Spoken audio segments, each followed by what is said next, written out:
High everyone, स्वागत छ तपाईहरुलाई फेरि पनि अर्को एउटा नयाँ भिडियोमा। फ्रेन्ड्स, लाभाले आफ्नो बेन्को सिरिजको फेरि पनि अर्को एउटा नयाँ स्मार्टफोन बेन्को S1 स्मार्टफोनलाई नेपालमा लन्च गरिसकेको छ र अहिले भने यो स्मार्टफोन एकदमै बवाल स्पेसको साथमा एकदमै बवाल प्राइस पोइन्टमा लन्च भएको छ।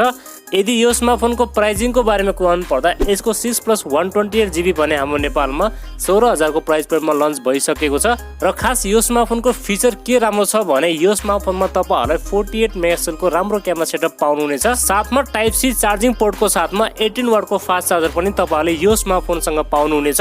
सो आजको भिडियोमा हामी कुरा गर्नेछौं बेन्को S1 स्मार्टफोनको बारेमा, यो स्मार्टफोनका स्पेसिफिकेसन तथा यो स्मार्टफोनमा तपाईहरुलाई के कस्ता फिचरहरु पाउनुहुनेछ, साथै हाम्रो नेपालमा कुन भेरिएन्ट लन्च भएको छ र तपाईहरुले चाहिँ यो स्मार्टफोनलाई कहाँदेखि लिन सक्नुहुनेछ, सम्पूर्ण विषयमा आज तपाईहरुलाई यसै भिडियोमा जानकारी दिनेछौं। त्यसैले भिडियोलाई एकछिन पनि स्किप नगरी अन्त्यसम्म हेर्नुहोला।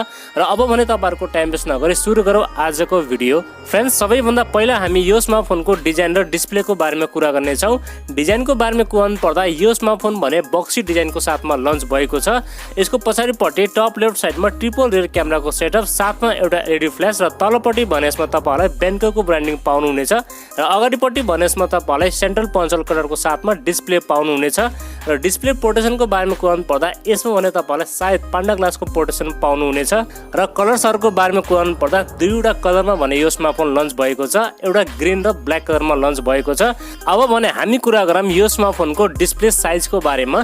तपाईहरुलाई भने यो स्मार्टफोनमा 6.8 इन्चको ठुलो डिस्प्ले पाउनुहुनेछ र यो डिस्प्ले भने आइपीएस एलसीडी प्यानल हो। साथमा 20:9 को एस्पेक्ट रेशियो र 273 को पीपीआई डेन्सिटी रहेको छ। ओभरअलमा यस प्राइस पोइन्टमा भने यो स्मार्टफोनको डिस्प्ले चाहिँ एकदमै राम्रो रहेको छ। तपाईहरुलाई यो स्मार्टफोनमा कन्टेन्ट वाचिङको लागि र गेमिङको लागि भने कुनै पनि शिकायत आउने छैन। र परफर्मेन्सको बारेमा कुराउनु पर्दा तपाईहरुलाई भने यो स्मार्टफोनमा युनि एसओसी को T606 चिपसेट पाउनुहुनेछ। साथमा LPDDR4S को र्याम टाइप र UFS 2.2 को स्टोरेज टाइप पाउनुहुनेछ। डे टु डे युजको लागि र हल्का फुल्का गेमिङको लागि भने तपाईहरुलाई यो स्मार्टफोनमा कुनै पनि समस्या हुने छैन।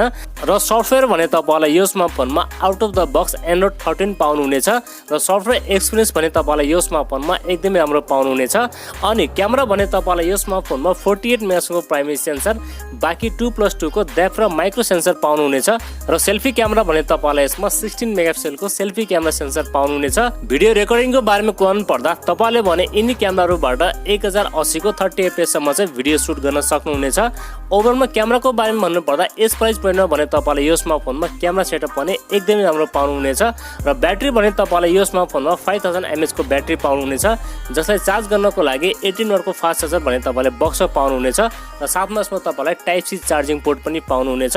र सेन्सरहरुको बारेमा कुराउनु पर्दा तपाईहरुले भने यो स्मार्टफोनमा साइड फिंगरप्रिन्ट स्क्यानर पाउनुहुनेछ, फेस अनलक पनि पाउनुहुनेछ, चार्जिङको लागि टाइप सी पोर्ट, साथमा 3.5mm ज्याक पनि दिएको छ। र स्पिकरको बारेमा कुराउनु पर्दा यसमा भने तपाईहरुलाई सिंगल स्पिकर पाउनुहुनेछ, जसको क्वालिटी भने डिसेन्ट रहेको छ। फ्रेन्ड्स, अब भने हामी कुरा गरौँ यो स्मार्टफोनको प्राइसिङको बारेमा। यसको 4+128GB भने हाम्रो नेपालमा 14979 को प्राइसमा लन्च भएको छ र यसको 6+128GB भने हाम्रो नेपालमा 16000 को प्राइस पोइन्टमा लन्च भएको छ।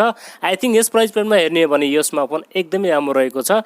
ल त साथीहरु, यति नै थियो स्मार्टफोनको बारेमा। तपाईलाई भने यो स्मार्टफोनको स्पेसिफिकेसन कस्तो लाग्यो र आफ्नो केही सल्लाह सुझाव भएमा प्लिज एउटा कमेन्ट पनि लेख्नु होला र भिडियो मन परेमा एउटा लाइक पनि गरिदिनु होला। यदि नयाँ साथीभाइहरुले हाम्रो च्यानललाई पहिलोपल्ट हेर्दै हुन्छ भने प्लिज हाम्रो च्यानललाई सब्स्क्राइब गरेर राख्नु होला। अर्को भिडियोमा भेट हुने बाचा गर्दै आजलाई बिदा लिन्छु। हवस्, धन्यवाद। जय नेपाल।